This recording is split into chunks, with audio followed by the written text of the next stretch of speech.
He had a knife. Yeah, I think he did. Damn near cut me.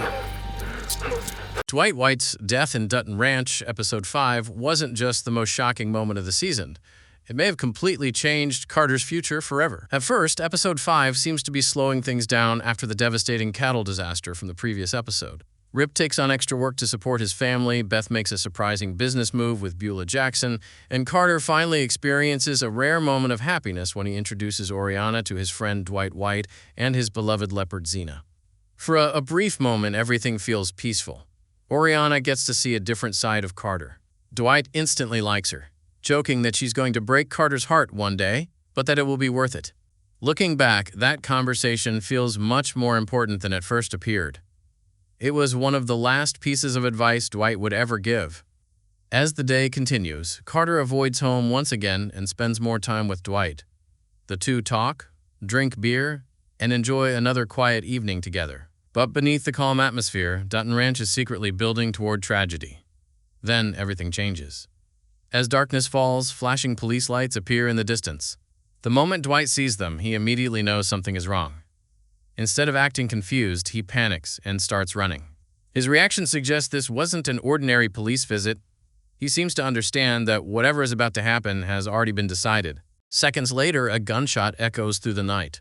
When Carter reaches the scene, he finds Dwight lying face down in the dirt, dead. Sheriff Wade claims the shooting was self-defense, insisting that Dwight attacked him with a knife.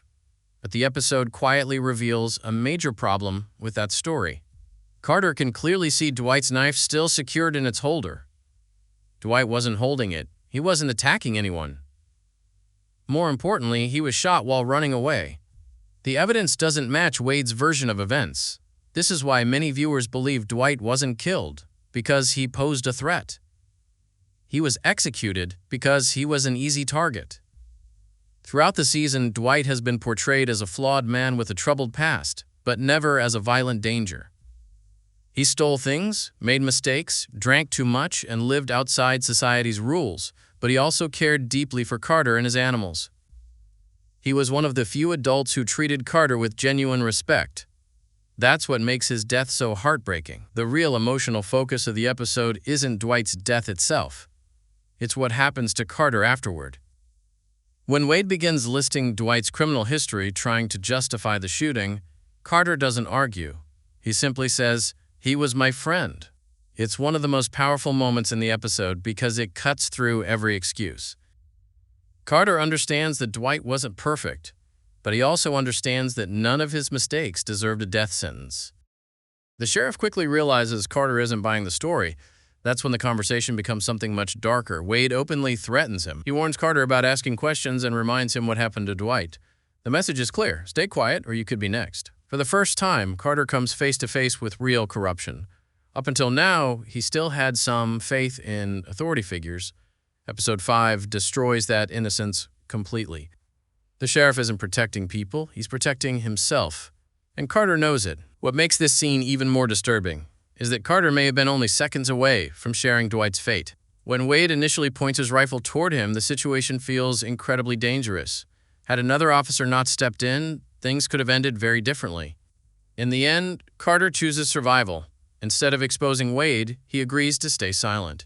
He tells the sheriff he doesn't want Beth and Rip to know where he was that night. Wade immediately accepts the deal, ensuring the truth remains buried, at least for now, because Dutton Ranch rarely introduces a major injustice without consequences. Dwight's death feels less like the end of a story and more like the beginning of Carter's transformation. He entered that ranch as a troubled teenager looking for friendship. He left it carrying the memory of a murder, and that's not something he'll ever forget. Another interesting detail is the suspicious timing surrounding Miguel and Oriana. Earlier in the episode, Miguel seemed unusually uncomfortable at Dwight's property and rushed Oriana away almost immediately. The show never confirms whether he knew something was coming, but the timing raises questions. Was it simply coincidence? Or did someone know Dwight was about to become a target? For now, the series leaves that mystery unanswered. The episode ends with Carter finding Oriana and breaking down in her arms. He doesn't talk about what happened. He doesn't seek revenge. He simply grieves.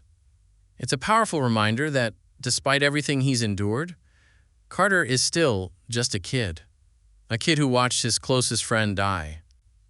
a kid who learned that truth doesn't always matter, and a kid who now understands how dangerous powerful people can be. So why did Sheriff Wade really kill Dwight? Officially, it was self-defense. But everything shown on screen points towards something far more sinister. Dwight was running away. His knife wasn't in his hand. And the sheriff's story immediately falls apart under scrutiny. The most likely explanation is simple. Wade wanted Dwight gone. Whether he was protecting himself, protecting someone else, or covering up something bigger remains unclear. But one thing is certain. Carter saw enough to know the truth. And if there's one lesson we've learned from the world of Yellowstone and Dutton Ranch, it's that buried secrets never stay buried forever. Dwight White may be gone, but the consequences of his death are only beginning. And when Carter finally decides to stop staying silent, Sheriff Wade could find himself facing the one thing he never expected, a witness who remembers everything. In the end, Dwight White's death stands out as the most devastating and consequential moment in Dutton Ranch Episode 5, but its true weight goes far beyond the shock of the scene itself. It marks a turning point not only in the story, but in Carter's emotional and moral journey. Dwight was never portrayed as a perfect man, but through Carter's eyes, he was something far more meaningful. A friend, a guide, and one of the few people who treated him with genuine respect and honesty in a world that often feels cold and unforgiving. The tragedy is made even deeper by what Carter now knows. He witnessed enough to understand that the official version of events doesn't hold up. Dwight wasn't the aggressor, and the story given by Sheriff Wade feels more like a cover-up than the truth. This moment strips away Carter's remaining innocence and forces him to confront a harsh reality. Authority doesn't always mean justice, and truth can be rewritten by those in power. Still, the episode doesn't turn Carter into someone seeking immediate revenge. Instead, it shows his silence, his grief, and his emotional collapse in Oriana's arms. That vulnerability is important because it reminds us that Carter is still young, still processing trauma he was never prepared to face. Looking forward, Dwight's death is unlikely to remain buried. In the world of Dutton Ranch, secrets always resurface, and consequences always follow. Carter now carries something dangerous, not just grief, but knowledge. And that knowledge could eventually challenge everything Sheriff Wade is trying to hide. Dwight White may be gone, but his presence will continue to shape Carter's path in unexpected ways. Episode 5 doesn't close his story. It begins a darker chapter for everyone involved. If you enjoyed this breakdown, make sure to subscribe for more deep explanations and future updates on Dutton Ranch.